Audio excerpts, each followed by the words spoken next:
revisiting role of teacher from a curriculum development perspective. Sander, Bolin, and someone says in 1992, there are three approaches regarding how teachers implement the curriculum at the classroom level. This approach includes curriculum delivery, curriculum adaptation development, and validation determination curriculum, or validity curriculum transmission, adaptation curriculum development, and enhancement curriculum making.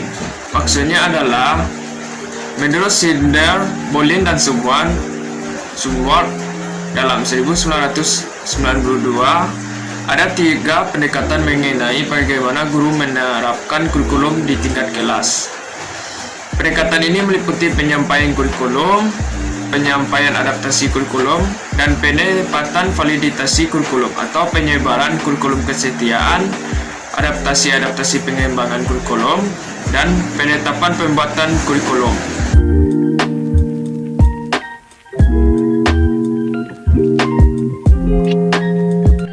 First curriculum model, top-down curriculum delivery or framework. Teacher required to follow predetermined curriculum materials such as syllabus, lesson plans, and book text. Model kurikulum kedua yaitu adaptasi atau pengembangan kurikulum.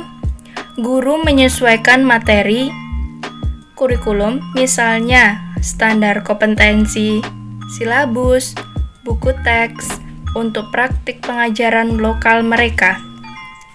The third curriculum model, curriculum setting sees curriculum as a process created together and experienced by student and teacher together and individually. Sander et al. 1992 halaman 428.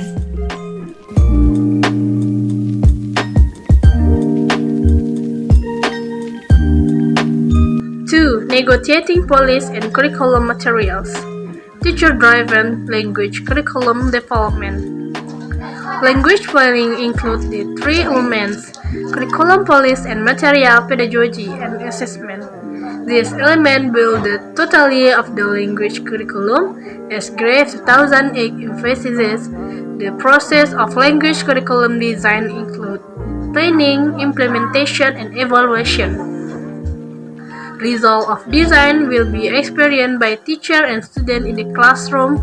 Lancaster and Nation 2011. This implies that both teacher and student have right to choose and be involved in this process. Jadi, perencanaan bahasa mencakup tiga elemen, yaitu kebijakan dan materi kurikulum, pedagogi, dan penilaian. Elemen-elemen ini membangun totalitas kurikulum bahasa, seperti yang ditekadkan oleh Graves tahun 2008. Proses desain kurikulum bahasa mencakup perencanaan, pemberlakuan, dan evaluasi.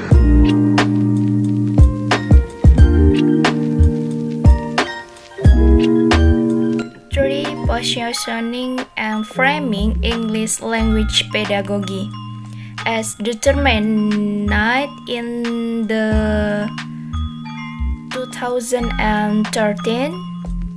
ELT curriculum. Teachers and students must go through 5 stages, yaitu learning process, namely observing, asking, experimenting or exploring, associating, and communicating.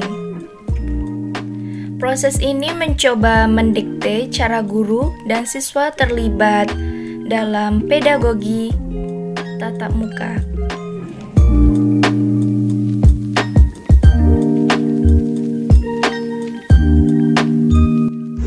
Number 4. Integrating assessment and pedagogy, or a dynamic approach. To this end, dynamic assessment as an approach helps language teaching understand the social world as a source of ability.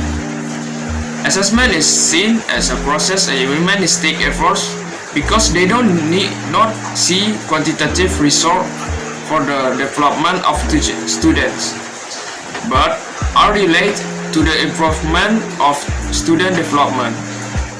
This effort is direct to integrate assessment and pedagogy to identify students' deficiencies and develop their language repertoire by providing adequate teacher scaffolding and peer support to students.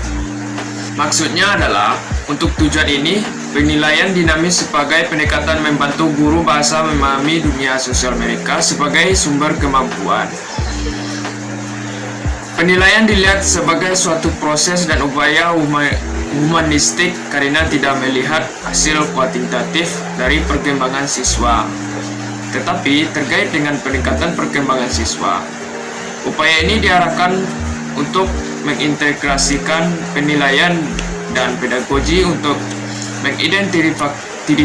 mengidentifikasi kekurangan siswa dan mengembangkan repertoar bahasa mereka dengan menyediakan perancang guru yang memadai dan dukungan teman sebaya kepada siswa.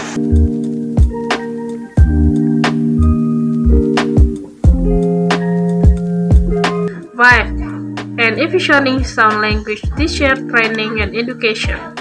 Shower 2010 suggests that teacher training and education institution introduced that teacher pre-service and in-service for different approaches to understanding curriculum, language, and possible strategies to increase their awareness of how language teachers should take curriculum approach.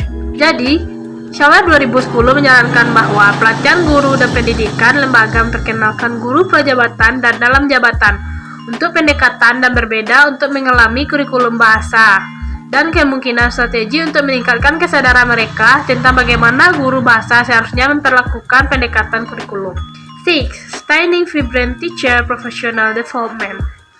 Offer and PEDER 2011 argue that TPD is considered an important means of improve school, improve the quality of teacher, and improve the quality of learning students.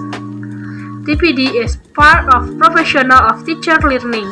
Teacher individual learning involved by institutional orientation or school system. Jadi, Offer dan PEDER pada tahun 2011 berpendapat bahwa TPD dianggap sebagai sarana penting untuk meningkatkan sekolah, meningkatkan kualitas guru, dan meningkatkan kualitas pembelajaran siswa. TPD adalah bagian dari pembelajaran profesional atau guru. Pembelajaran individu guru dipengaruhi oleh orientasi, kelembagaan, atau sistem sekolah.